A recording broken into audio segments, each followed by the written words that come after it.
through the Garneau report and use their explanation of climate science and how it works. The students look at about how to grow, how that 2% figure for global ICT emissions was calculated using the, what's the group called? I've forgotten their name. The climate change. Climate group. Climate group. Analysis of ICT. And then we look at some of their ways that they are suggesting emissions.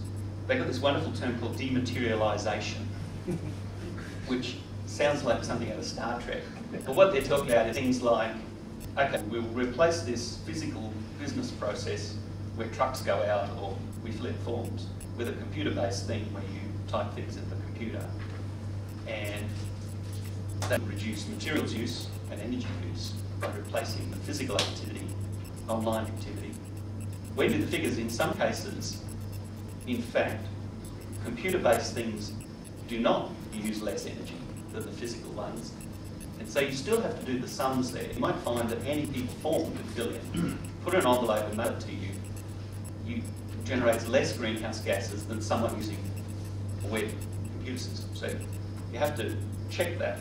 But essentially that's about dematerialisation. Things like computer control of motorised electric systems, computer control of logistics systems to make them more efficient, truck trips, less plane trips, computer control of buildings, and the electricity grid. And within business, a similar sort of thing. So then you can go to a business unit and say, hey, I can reduce your costs, reduce your energy use, make the thing more efficient by using computer systems.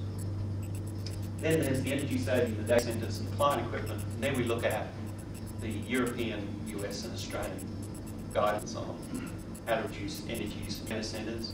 And it's press for tender for desktop computers and small servers, where they've got very detailed environmental requirements for energy use, materials.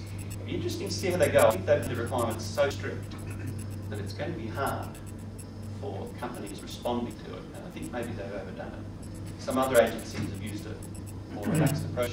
There's the US government's guidelines.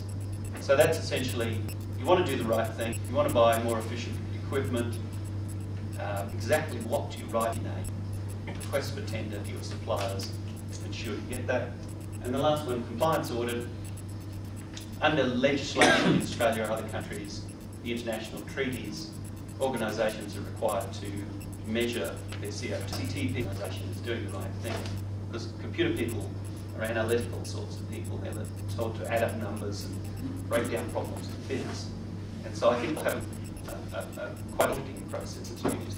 Interesting thing is, if you read the draft Australian for this area, it talks about verification auditing, and then it may point that they're not talking about financial auditors necessarily with books. They're not talking about environmental auditors who might be used in other standards for waste and that sort of thing. This is a different thing, and it may require people with other skills. So I think we'll see the IT people in there. And we might see some of the ICT people become the energy czars, as I think it's Gartner refers to, for organisations where they're doing it more generally.